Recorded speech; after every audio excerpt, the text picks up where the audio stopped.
Hi friends, എജു plus learning ക്ലാസ്സസിൻ്റെ പുതിയൊരു വീഡിയോയിലേക്ക് എല്ലാവർക്കും സ്വാഗതം. ഇന്ന് നമ്മൾ നോക്കാൻ പോകുന്നത് UPSC എക്സാമിന് ചോദിച്ചിട്ടുള്ള മാത്സിൻ്റെ ഭാഗമാണ്. ഓരോ ചോദ്യവും എങ്ങനെയാണ് ചെയ്യേണ്ടതെന്ന് നമുക്ക് ഡീറ്റെയിൽ ആയി നോക്കാം. ഇതുപോലുള്ള ചോദ്യങ്ങൾ അടുത്ത എക്സാമിന് വരികയാണെങ്കിൽ നിങ്ങൾക്കത് വളരെ യൂസ്ഫുൾ ആയിരിക്കും. ഓരോ ചോദ്യം ചെയ്യുന്ന സമയത്തും അതിലെ ഓരോ ടോപ്പിക്കിലെയും സിമ്പിൾ ആയിട്ടുള്ള കാര്യങ്ങൾ മനസ്സിലാക്കാൻ ശ്രമിക്കുക. അതിൻ്റെ ട്രിക്സിലൂടെ മാത്രമേ നമുക്ക് സമയം ലാഭിച്ച് മറ്റുള്ള ചോദ്യങ്ങൾക്ക് കൂടെ കൂടുതൽ സമയം കണ്ടെത്തി ആൻസർ എഴുതാനായിട്ട് സാധിക്കുകയുള്ളൂ. അപ്പോൾ നമുക്ക് നോക്കാം. ഇവിടെ നമ്മുടെ ആദ്യത്തെ ചോദ്യം, ഒരു ക്ലോക്കിലെ സമയം 8:30 ആണ്. അപ്പോൾ മണിക്കൂർ സൂചിക്കും മിനിറ്റ് സൂചിക്കും ഇടയിലുള്ള കോണളവ് എത്ര ഡിഗ്രി ആയിരിക്കും? ഇതെങ്ങനെയാണ് കണ്ടെത്താൻ നോക്കാം. ആദ്യം നമുക്ക് ക്ലോക്കിനെ കുറിച്ച് ഒരു ഐഡിയ ഉണ്ടായിരിക്കണം. ആ ക്ലോക്ക് ആദ്യം നമ്മൾ വരച്ചെടുക്കുക. 12, 3, 9, 6. എന്നിട്ട് ഇവിടെ തന്നിട്ടുള്ള സമയം 8:30 ആണ്. 8:30 ആണ്. 8:30 നമ്മൾ മാർക്ക് ചെയ്യുക. അപ്പോൾ ഇവിടെ നിന്നും 6-ൽ നിന്നും 7-ലേക്ക്, 7-ൽ നിന്നും 8-ലേക്ക് 2 ഗ്യാപ്പാണ് വന്നിട്ടുള്ളത്. ഒരു ഗ്യാപ്പിൽ 30 ഡിഗ്രിയാണ്. അപ്പോൾ 2 ഗ്യാപ്പ് എന്ന് പറയുന്നത് 60 ഡിഗ്രിയാണ്. 60 ഡിഗ്രി. ഇനി മിനിറ്റ് സൂചി 6-ൽ എത്തുമ്പോഴേക്കും 8-ലുള്ള മണിക്കൂർ സൂചി കുറച്ച് നീങ്ങിയിട്ടുണ്ടാവും. അത് കാൽക്കുലേറ്റ് ചെയ്യാനായിട്ട് ഇവിടെ മിനിറ്റായി തന്നിട്ടുള്ള 30 മിനിറ്റിൻ്റെ പകുതി എടുക്കുക. പകുതി 60ൻ്റെ കൂടെ ആഡ് ചെയ്യുക. അപ്പം നമുക്ക് 75 ഡിഗ്രി എന്ന് കിട്ടും. 8:30 എന്നുള്ള സമയമായതുകൊണ്ടാണ് നമ്മളിവിടെ ആഡ് ചെയ്തത്. ഇനി ഈ മിനിറ്റ് സൂചി മണിക്കൂർ സൂചിയെ കടന്നു പോയി 8:45 ആണ് എന്നുണ്ടെങ്കിൽ അവിടെ നമ്മൾ മൈനസ് ആണ് ചെയ്യേണ്ടത്. മിനിറ്റ് സൂചി മണിക്കൂർ സൂചിയെ കടന്നു പോയിട്ടുണ്ടെങ്കിൽ മൈനസും, കടന്നു പോയിട്ടില്ലെങ്കിൽ പ്ലസ്സുമാണ് ചെയ്യേണ്ടത്. ഇതിനെക്കുറിച്ചുള്ള ഡീറ്റെയിൽ ആയിട്ടുള്ള ക്ലാസ് ഞാൻ നേരത്തെ ചെയ്തിട്ടുണ്ട്. കാണാത്തവരാണെങ്കിൽ അത് കണ്ടു കഴിഞ്ഞാൽ വളരെ എളുപ്പത്തിൽ തന്നെ നിങ്ങൾക്ക് ഈ ഒരു പ്രോബ്ലം ചെയ്യാനായിട്ട് സാധിക്കും. അടുത്ത ചോദ്യത്തിലോട്ട് പോവാം. ഒരു സംഖ്യ മറ്റൊരു സംഖ്യയുടെ 3 മടങ്ങിനേക്കാൾ 2 കൂടുതലാണ്. ചെറിയ സംഖ്യയുടെ 4 മടങ്ങാണ് വലിയ സംഖ്യ എങ്കിൽ ചെറിയ സംഖ്യ ഏതാണ്? ഈ പറഞ്ഞ കാര്യങ്ങൾ നമ്മളൊന്ന് നോട്ട് ചെയ്ത് വെക്കാം. ഒരു സംഖ്യ മറ്റൊരു സംഖ്യയുടെ 3 മടങ്ങിനേക്കാൾ 2 കൂടുതലാണ്. അപ്പോൾ ചെറിയ സംഖ്യയെ നമുക്ക് എക്സ് ആയിട്ട് എടുക്കാം. ഇതിനേക്കാൾ എത്ര മടങ്ങ് കൂടുതലാണ്? 3 മടങ്ങ് കൂടുതലാണ് എന്ന് പറയുമ്പോൾ 3x. 3 മടങ്ങിനേക്കാൾ 2 കൂടുതലാണ്. അപ്പോൾ +2 എന്ന് കിട്ടി. ഇനി മറ്റൊരു സ്റ്റേറ്റ്മെൻറ്റ് പറയുന്നത് ചെറിയ സംഖ്യയുടെ 4 മടങ്ങാണ് വലിയ സംഖ്യ. ചെറിയ സംഖ്യ x ആയി തന്നെ ഇരുന്നോട്ടെ. 4 മടങ്ങാണ് വലിയ സംഖ്യ. 4 മടങ്ങെന്ന് പറയുമ്പോൾ 4x ആണ്. അപ്പോൾ ഇവിടെ ഇത് രണ്ടും ഒന്നല്ലേ? അതായത് ചെറിയ സംഖ്യ x തന്നെയാണ്, വലിയ സംഖ്യയും രണ്ടും ഈക്വൽ ആണ്. അപ്പോൾ നമുക്ക് ഈക്വൽ ആയിട്ട് എഴുതാം. 4x = 3x + 2 എന്ന് എഴുതാം. കാരണം ഇത് രണ്ടും ഈക്വൽ ആണ്. പിന്നെ ഇതിനെ നമുക്ക് സോൾവ് ചെയ്യാം. 4x 3xനെ ഇങ്ങോട്ട് കൊണ്ടുവരിക. 3x = 2 എന്ന് കിട്ടും.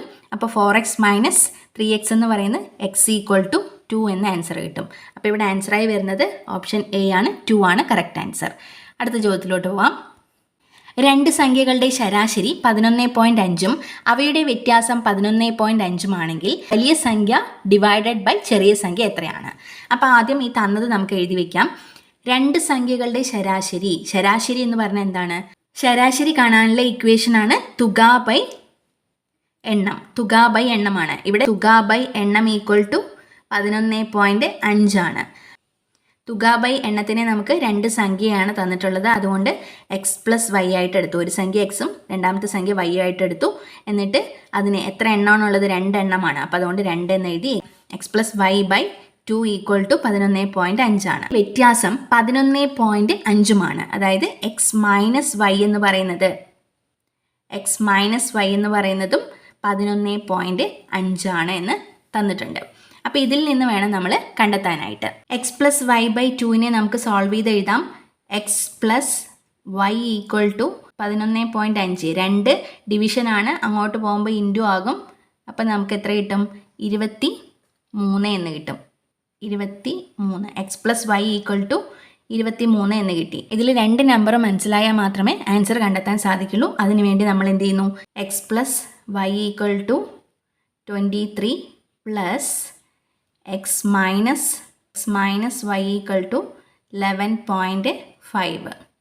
അപ്പോൾ ഇത് രണ്ടും കൂടെ ആഡ് ചെയ്യുക. രണ്ടും കൂടെ ആഡ് ചെയ്യുന്ന സമയത്ത് ഒരു നമ്പർ കിട്ടും. കാരണം ഒന്ന് പ്ലസും ഒന്ന് മൈനസും ആണ്. അപ്പോൾ ഇവിടെ നമുക്ക് കിട്ടുന്നത് 2x - 0 = 34 0.5 എന്ന് കിട്ടും. അപ്പോൾ ഇവിടെ 0 എന്ന് പറയുന്നത് -0 ആണ്. അപ്പോൾ നമുക്ക് അവിടെ കണക്കാക്കണ്ട. അപ്പോൾ 2x = 34.5 എന്ന് കിട്ടി. 2x എന്ന് പറയുന്നത് 34.5 ആണ്. അപ്പോൾ 1x എന്ന് പറയുന്നത് എത്രയായിരിക്കും? x = 34.5/2 = 17.25 എന്ന് കിട്ടും. 17.25 എന്ന് കിട്ടി. എക്സ് എന്ന് പറയുന്ന ഒരു നമ്പർ നമുക്ക് കിട്ടി. ഇനി നമുക്ക് ചെയ്യേണ്ടത് y കണ്ടുപിടിക്കണം. അതൊന്ന് ഞാൻ മാറ്റുകയാണ്. അപ്പോൾ y കണ്ടുപിടിക്കാനായിട്ട് എക്സ് ഇവിടെ കിട്ടിയിട്ടുണ്ട്. ഈ ഇക്വേഷനിൽ ഏതിലെങ്കിലും ഒന്ന് നമുക്ക് ഇട്ട് കൊടുക്കാം. x പ്ലസ് y = എത്രയാണ്? 23 ആണ്. ഈ ഒരു ഇക്വേഷനാണ് എടുക്കുന്നത്. x + y = 23 ആണ്. അപ്പോൾ എക്സിൻ്റെ പ്ലേസിൽ നമുക്ക് 17.25 + y = 23 എന്ന് കിട്ടും. ഈ yനെ ഇവിടെ നിർത്തി കഴിഞ്ഞാൽ നമുക്ക് 23 + 17.25 = അപ്പുറത്ത് പോകുമ്പോൾ മൈനസായി മാറും. 17.25 എന്ന് കിട്ടി. 23 17 കുറയ്ക്കുന്ന സമയത്ത് നമുക്ക് കിട്ടുന്നത് 5.75 ആണ്. അപ്പോൾ വലിയ സംഖ്യയും നമുക്ക് കിട്ടി, ചെറിയ സംഖ്യയും കിട്ടി. വലുത് ഏതാണ്? 17.25. അപ്പോൾ ഇവിടെ ചോദിച്ചിരിക്കുന്നത് വലിയ സംഖ്യ ഡിവൈഡഡ് ബൈ ചെറിയ സംഖ്യ എത്രയാണ് എന്നാണ്. അപ്പോൾ 17.25 ഡിവൈഡഡ് ബൈ 5.75 = 3 എന്ന് കിട്ടും. അപ്പോൾ ഇവിടെ ആൻസറായി വരുന്നത് ഓപ്ഷൻ ബി ആണ്. 3 ആണ് ആൻസർ. അടുത്ത ചോദ്യം, താഴെ കൊടുത്തിരിക്കുന്നവയിൽ ഏറ്റവും വലിയ സംഖ്യ ഏത് എന്നുള്ളതാണ്. ഇവിടെ എല്ലാം നോക്കുന്ന സമയത്ത് 1 കൊണ്ടാണ് ഇൻഡ്യൂ ചെയ്യേണ്ടത്. അപ്പോൾ നമ്മൾ പോയിന്റ് മാറ്റുക, അതുകൊണ്ട് ഇൻഡ്യൂ ചെയ്യുക, അതിനുശേഷം പോയിന്റ് ഇട്ട് കൊടുക്കുക. അങ്ങനെയാണെങ്കിൽ കുറച്ചുകൂടി എളുപ്പമായിരിക്കും. അപ്പോൾ ആദ്യത്തേത് 1 × 1 1 തന്നെയാണ്. അപ്പോൾ ഇവിടെ എത്ര പോയിന്റ് ഉണ്ടെന്ന് നോക്കുക. എത്ര പോയിന്റിൻ്റെ പ്ലേസ് ആണ് ഉള്ളത്? 5 എണ്ണമാണ് ഉള്ളത്. അപ്പോൾ 1 2 3 4 5. അപ്പോൾ പോയിന്റ് 0 0 0 0 1 എന്ന് കിട്ടും. അതുപോലെ തന്നെ ഓരോന്നും ചെയ്യാം. രണ്ടാമത്തേത് സി ചെയ്യുന്ന സമയത്ത് 1 × 101. അപ്പോൾ 101 എന്ന് കിട്ടും. 1 × 101 101 എന്ന് കിട്ടും. ഇതിൽ 6 പ്ലേസ് ആണുള്ളത്. 6 പ്ലേസ് കഴിഞ്ഞിട്ട് പോയിന്റ് ഇട്ട് കൊടുക്കാം. പോയിന്റ് 0 0 0 101 1 0 1 എന്ന് കിട്ടും. അടുത്തത് 101 × 1 ആണ്. 5 പ്ലേസ് ആണുള്ളത്. 101 × 1 101 5 പ്ലേസ് ഉണ്ട്. പോയിന്റ് 0 0 1 0 1 എന്ന് കിട്ടും. അടുത്തത് 10 × 1 ആണ്. 10 × 1 10 ആണ്. അതിൽ എത്ര പ്ലേസ് ഉണ്ട്? 5 പ്ലേസ് ഉണ്ട്. അപ്പോൾ 5 പ്ലേസ് കഴിഞ്ഞിട്ട് പോയിന്റ് ഇട്ട് കൊടുക്കുക. പോയിന്റ് 0 0 1 0 എന്ന് കിട്ടും. ഇവിടെ നമുക്ക് ആൻസറായിട്ട് വരുന്നത് ഓപ്ഷൻ ബി ആണ്. ഇതെങ്ങനെ ചെക്ക് ചെയ്യാൻ നോക്കാം. പോയിന്റിന് ശേഷം വരുന്ന ആദ്യത്തെ നമ്പർ ചെക്ക് ചെയ്യുക. ആദ്യം 0 ആണ്. പോയിന്റിന് ശേഷം ആദ്യം 0, രണ്ടാമത്തെ പ്ലേസിൽ 0 ആണ്. മൂന്നാമത്തെ പ്ലേസിൽ 1 വരുന്നത് ഈ ഓപ്ഷൻ ബിയിലാണ്. അപ്പോൾ അതാണ് ഏറ്റവും വലിയ നമ്പർ. അപ്പോൾ ഓപ്ഷൻ ബി ആണ് കറക്റ്റ് ആൻസർ. അടുത്ത ചോദ്യം, 1 + 2 + 3 അങ്ങനെ 50 വരെ ആഡ് ചെയ്യുമ്പോൾ 1275 കിട്ടുമെന്നാണ് പറഞ്ഞിട്ടുള്ളത്. അപ്പോൾ 3 + 6 + 9 + 150 വരെ എത്രയാണ് എന്നാണ് ചോദിച്ചിട്ടുള്ളത്. അപ്പോൾ ഇവിടെ നമുക്ക് പെട്ടെന്ന് കണ്ടുപിടിക്കാനായിട്ട് 1 + 2 + 3 എന്നുള്ളത് നമുക്ക് എത്ര വരെ എഴുതാം? 50. ഇതിൻ്റെ ആൻസർ തന്നിട്ടുണ്ട് 1275. ഇനി നിങ്ങൾ നോക്കുക, അടുത്തതിൽ 3 6 9 എന്നാണ് പോകുന്നത്. അപ്പോൾ 1 × 3 3 അല്ലേ? അതേപോലെ 2 × 3 6 ആണ്. 3 × 3 9 ആണ്. അപ്പോൾ 3ൻ്റെ ഗുണിതങ്ങളാണ് ഇവിടെ കൊടുത്തിരിക്കുന്നത്. അപ്പോൾ ഇവിടെ 50 50 എന്ന് പറയുന്നത് 3 കൊണ്ട് ഇൻഡ്യൂ ചെയ്യുന്ന സമയത്ത് 150 കിട്ടും. അപ്പം നമുക്കൊരു പാറ്റേണിലാണ് അത് പോകുന്നത്. 3 കൊണ്ട് ഇൻഡ്യൂ ചെയ്യുമ്പോൾ കിട്ടുന്ന നമ്പേഴ്സാണ് അടുത്ത സീക്വൻസിൽ കൊടുത്തിരിക്കുന്നതെന്ന് മനസ്സിലായി. അപ്പോൾ നമുക്ക് എന്ത് ചെയ്താൽ മതി? 3 + 6 + 9 ആ ഒരു സീക്വൻസിനെ നമുക്ക് മാറ്റി എഴുതാം. 3 × 1 + 2 + 3 എന്ന് പറഞ്ഞ് 50 വരെ കൊടുക്കാം. അപ്പോൾ ഇത് ഇൻഡ്യൂ ചെയ്താലും ഇതേ സീക്വൻസ് ആണ് വരുന്നത്. അപ്പോൾ 3 × 1275 = എത്ര കിട്ടും? 3825 എന്ന് ആൻസർ കിട്ടും. ഓപ്ഷൻ എ ആണ് കറക്റ്റായിട്ട് വരുന്നത്. അടുത്ത ചോദ്യം നോക്കാം. 2.5 മീറ്റർ നീളവും 1 മീറ്റർ വീതിയുമുള്ള ഒരു ടാങ്കിൽ 10,000 ലിറ്റർ വെള്ളം കൊള്ളുമെങ്കിൽ അതിൻ്റെ ഉയരം എത്രയായിരിക്കും? ഈ ചോദ്യം ആദ്യം നമ്മൾ എടുത്ത് എഴുതാം. നീളം 2.5 മീറ്റർ ആണ്. 2.5 മീറ്ററിനെ നമുക്ക് മാറ്റി മിക്സഡ് ഫ്രാക്ഷന് മാറ്റി എഴുതാം. 2 × 2 + 1 5, 5/2 മീറ്റർ എന്ന് കിട്ടും. വീതി 1 മീറ്റർ ആണെന്ന് തന്നിട്ടുണ്ട്. ഉയരമാണ് കാണേണ്ടത്. 10,000 ലിറ്റർ വെള്ളം കൊള്ളുമെങ്കിൽ എന്നാണ് പറഞ്ഞിട്ടുള്ളത്. അപ്പോൾ ഒരു ടാങ്കിൽ 10,000 ലിറ്റർ വെള്ളം കൊള്ളുമെങ്കിൽ ആ ടാങ്കിൻ്റെ വോള്യമാണ് 10,000 എന്ന് പറയുന്നത്. ഈ 10,000 ലിറ്ററിനെ നമുക്ക് എങ്ങനെ എഴുതാം? അപ്പോൾ ഇവിടെ എന്ത് തന്നിട്ടുണ്ട്? വ്യാപ്തം തന്നിട്ടുണ്ട്. വ്യാപ്തം = എത്രയാണോ പാത്രത്തിൽ കൊള്ളാൻ സാധിക്കുന്ന അളവ് അത് തന്നെയാണ് എന്ത്? വ്യാപ്തവും. അതായത് 10,000 ഇതിനെ നമ്മൾ വ്യാപ്തത്തിലാക്കി എഴുതുന്ന സമയത്ത് 10 മീറ്റർ ക്യൂബ്. വ്യാപ്തം എപ്പോഴും ക്യൂബിൽ വേണം എഴുതാൻ. വ്യാപ്തം കാണാനുള്ള ഇക്വേഷൻ നീളം × വീതി × ഉയരമാണ് വ്യാപ്തം കാണാനുള്ള ഇക്വേഷൻ. നീളം എന്ന് പറയുന്നത് 5/2 × വീതി 1 × ഉയരം എത്രയാണെന്ന് നമുക്കറിയില്ല. വ്യാപ്തം 10 മീറ്റർ ക്യൂബാണ്. ഉയരം കാണാനായിട്ട് ഉയരം = 10 മീറ്റർ ക്യൂബ് × 5/2 × 1 എന്ന് പറയുന്നത് 5/2 തന്നെയാണ്. 5/2 = അപ്പുറത്ത് പോകുന്ന സമയത്ത് 2/5 ആയി മാറും. 10ഉം 5ഉം തമ്മിൽ കട്ട് ചെയ്യുന്ന സമയത്ത് 2 എന്ന് കിട്ടും. 2 × 2 4 മീറ്റർ ആണ്. 4 മീറ്റർ ആണ് ഇവിടെ ഉയരം കിട്ടുന്നത്. ഇത് ഓപ്ഷനിൽ ഇല്ല.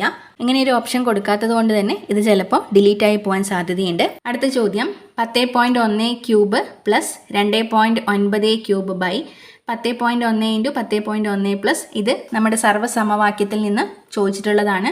അപ്പോൾ നിങ്ങൾ ആദ്യം ഇവിടെ മനസ്സിലാക്കേണ്ടത് ക്യൂബ് എന്ന് കാണുമ്പോൾ തന്നെ a cube plus b cube അതിൻ്റെ ഒരു സാധ്യത നോക്കാം. a ക്യൂബ് പ്ലസ് b ക്യൂബിനെ നമുക്ക് എങ്ങനെ എഴുതാം? a plus b × a². ഇവിടെ പ്ലസ് ആണെങ്കിൽ ഇവിടെ മൈനസ് ആണ്.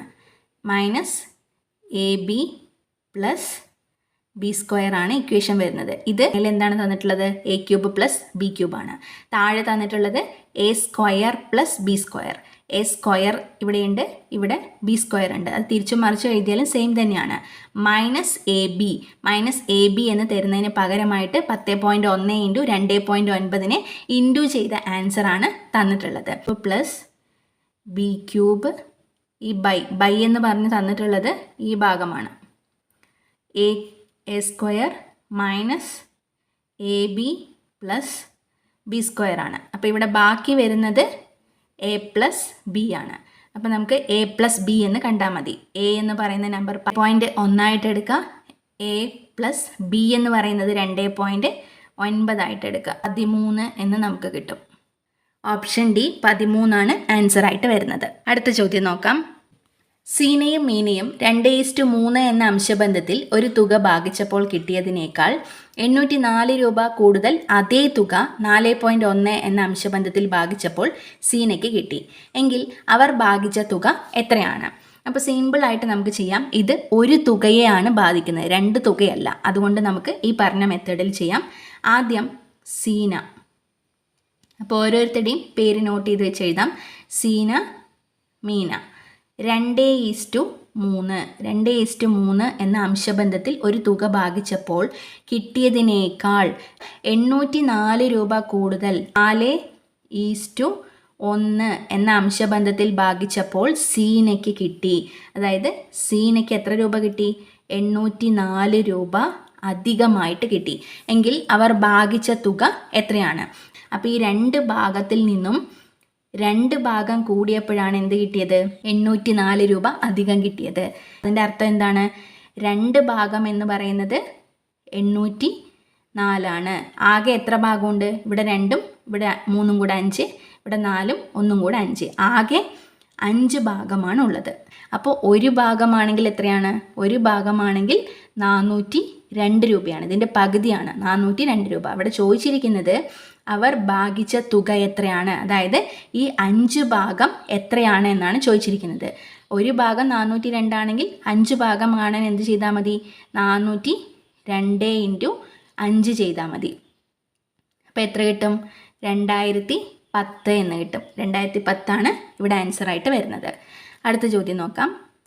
2000 രൂപയ്ക്ക് ഒരു മാസത്തേക്കുള്ള സാധാരണ പലിശ 15 രൂപയെങ്കിൽ പലിശ നിരക്ക് എത്രയാണ്? അപ്പം എല്ലാവർക്കും പലിശ കാണാനുള്ള ഇക്വേഷൻ അറിയാമെന്ന് കരുതുന്നു. I = PNR/100 ആണ്. അപ്പോൾ ഇതിൽ പി തന്നിട്ടുണ്ട്, 2000 രൂപയാണ് പി. ഒരു മാസത്തേക്കുള്ള സാധാരണ പലിശ 15 രൂപയാണ്. അതായത് പലിശ ഇൻട്രസ്റ്റ് ഒരു മാസത്തേക്ക് 15 രൂപയാണെങ്കിൽ ഒരു വർഷം വെച്ചിട്ടാണ് നമ്മൾ എന്ത് കാണുന്നത്, റേറ്റ് ഓഫ് ഇൻട്രസ്റ്റ് കണക്കാക്കുന്നത്. അപ്പോൾ 15 രൂപ ഒരു മാസത്തെ ആണെങ്കിൽ അതിനെ 12 മാസം കൊണ്ട് ഇൻഡ്യൂ ചെയ്താൽ 12 മാസത്തെ കിട്ടില്ലേ. അപ്പോൾ പലിശ നിരക്ക് എത്രയാണ് എന്നാണ് ചോദിച്ചിരിക്കുന്നത്. അപ്പോൾ ഈ ഇക്വേഷനെ ഒന്ന് നമുക്ക് മാറ്റിയിട്ട് കൊടുക്കാം. 15 × 12 എന്നുള്ളത് ഇൻഡ്യൂ ചെയ്യാതെ അവിടെ ഇട്ടിരിക്കുന്നത് നമുക്ക് വെട്ടിക്കളയാൻ എളുപ്പത്തിന് വേണ്ടിയിട്ടാണ്. R = I × 100/PN എന്ന ഇക്വേഷനെ നമുക്ക് മാറ്റി എഴുതാം. I എത്രയാണ്? 15 × 12 × 100/P എന്ന് പറയുന്നത് 2000 ആണ്. 2000 × നമ്പർ ഓഫ് ഇയർ 1 ആണ്. അപ്പോൾ ഇവിടെ 2 0 കട്ട് ചെയ്ത് പോയി. 15 3 പ്രാവശ്യം പോവും, ഇവിടെ 4 പ്രാവശ്യം പോവും. ഈ 4നെ വീണ്ടും 12 കൊണ്ട് കട്ട് ചെയ്യുന്ന സമയത്ത് 3 പ്രാവശ്യം പോവും. അപ്പോൾ 3 × 3 9 എന്ന് കിട്ടും. 9 ആണ് നമുക്കിവിടെ ആൻസറായിട്ട് കിട്ടുന്നത്. 9% പലിശ നിരക്ക്. അടുത്ത ചോദ്യം, താഴെ കൊടുത്തിരിക്കുന്നവയിൽ പൂർണ്ണവർഗം ഏതാണ്? പൂർണ്ണവർഗം കണ്ടെത്താനായിട്ട് പോയിന്റ് നമ്പറാണ് തന്നിരിക്കുന്നതെങ്കിൽ പോയിന്റിന് ശേഷം എപ്പോഴും ഇരട്ട നമ്പർ ഉണ്ടായിരിക്കണം. അപ്പോൾ ആദ്യത്തേതിൽ ഒറ്റയാണ്, ഒറ്റ നമ്പർ മാത്രമാണ് ഉള്ളത്, 5 എന്നുള്ളത് മാത്രമാണ് ഉള്ളത്. രണ്ടാമത്തേതിലാണെങ്കിൽ 2 നമ്പർ ഉണ്ട്, അത് ഇരട്ട നമ്പറാണ്. മൂന്നാമത്തേതിൽ 3 എണ്ണം ഉണ്ട്, അത് ഒറ്റയാണ്. നാലാമത്തേതിലാണെങ്കിൽ 5 എണ്ണം ഉണ്ട്, അതും ഒറ്റയാണ്. അപ്പോൾ ഇവിടെ പൂർണ്ണവർഗമായിട്ട് വരുന്നത് 0.25 ആണ്. ഇനി നിങ്ങൾക്ക് വേണമെങ്കിൽ ചെക്ക് ചെയ്ത് നോക്കാം. 0.5 × 0.5 ചെയ്യുന്ന സമയത്ത് നമുക്ക് 25 എന്ന് കിട്ടും. ഇവിടെ 2 പ്ലേസ് കഴിഞ്ഞിട്ട് വേണം പോയിന്റ് ഇടാൻ, അതുകൊണ്ട് 0.25. ഇതാണ് കറക്റ്റ് ആൻസർ വരുന്നത്. അടുത്തത്, സംഖ്യാരേഖയിലെ 3/5 4/5 ഇടയിൽ വരാത്ത ഭിന്നകം ഏതാണ്? അപ്പോൾ നമ്മൾ ആദ്യം മനസ്സിലാക്കേണ്ടത് 3/5 3/5 വലുതായിരിക്കണം എന്ത്, ഇതിന് ഇടയിൽ വരുന്ന സംഖ്യ. അതേപോലെ 4/5 ചെറുതായിരിക്കണം. വലുതാണോ ചെറുതാണോ, അല്ലെങ്കിൽ ആരോഹണ ക്രമത്തിൽ എഴുതുക അവരോഹണ ക്രമത്തിൽ എഴുതുക എന്നൊക്കെ പറയുന്ന സമയത്ത് നമ്മൾ എന്ത് ചെയ്യാറുണ്ട്, ഗുണിച്ച് നോക്കാറുണ്ട് ഭിന്നങ്ങൾ തമ്മിൽ. അതുപോലെ ഇവിടെ ചെയ്ത് നോക്കാം. ഇവിടെ 3/5 വലിയ നമ്പർ കണ്ടെത്താനായിട്ട് ഞാൻ ആദ്യം 2/3 ഇൻഡ്യൂ ചെയ്യുന്നു. 5ഉം 2ഉം കൂടെ ഇൻഡ്യൂ ചെയ്യാം. ഇൻഡ്യൂ ചെയ്യുന്നത് ഏതാണോ മുകളിലുള്ളത് ആ ഭാഗത്ത് വേണം നമ്പർ എഴുതാൻ. 10 എന്ന് മുകളിൽ എഴുതി. 3 × 3 9 ആണ്. അപ്പം 3/5 വലുതാണ് ഏത്, 2/3. അപ്പം അത് നമുക്ക് ഒഴിവാക്കാൻ പറ്റില്ല, അത് നോട്ട് ചെയ്യണം. ഇനി 3/5 × 5/8 5 × 5 25 × 3 24.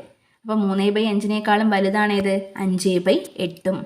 ഇനി അടുത്തത് 3/5 × 3/3 9 3 9 21. അപ്പോൾ 3/5 ചെറുതാണേത്, 3/7. അപ്പോൾ അത് നമുക്ക് ഒഴിവാക്കാം, അത് ഇടയിൽ വരില്ല. മനസ്സിലായില്ലേ? ഇനി അതേപോലെ തന്നെ 5/7 3/5 × 5/7 5 ഇൻഡ്യൂ ചെയ്യുന്ന സമയത്ത് 25 എന്ന് കിട്ടും. 3 21. അപ്പോൾ 3/5 വലുതാണ് 5/7. ഈ ഒരൊറ്റ കാര്യം നോക്കിയിട്ട് നമുക്ക് ഇതാണ് ആൻസർ, വരാത്ത ഭിന്നകം 3/7 ആണെന്ന് മനസ്സിലാക്കാം. ഇനി നിങ്ങൾക്ക് ഇനിയും ഡൗട്ട് ഉണ്ട് എന്നുണ്ടെങ്കിൽ വീണ്ടും എന്ത് ചെക്ക് ചെയ്യാം, നമുക്ക് ഇവിടെ 4/5 കൊണ്ട് ചെയ്യാം. 4/5 4/5 ഇതുപോലെ ഓരോ നമ്പർ കൊണ്ട് ചെയ്യാം. ഇതേപോലെ നമുക്ക് ഭിന്നസംഖ്യകളിലെ വലുതും ചെറുതും കണ്ടെത്തിയിട്ട് അതിനനുസരിച്ച് ആരോഹണ ക്രമത്തിൽ എഴുതാനും അവരോഹണ ക്രമത്തിൽ എഴുതാനും സാധിക്കും.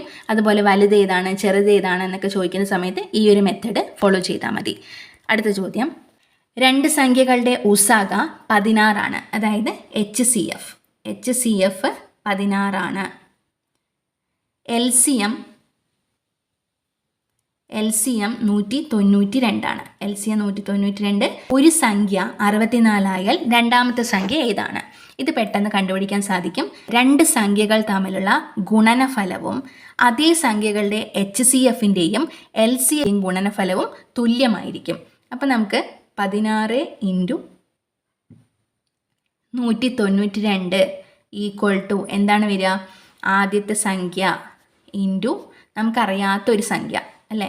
അപ്പോൾ ഇങ്ങനെ നേരെ എഴുതുന്നതിനേക്കാളും പെട്ടെന്ന് നമുക്ക് ആൻസർ കണ്ടുപിടിക്കാൻ 16 ഇൻറ്റു 192/64 എന്ന് ചെയ്താൽ മതി.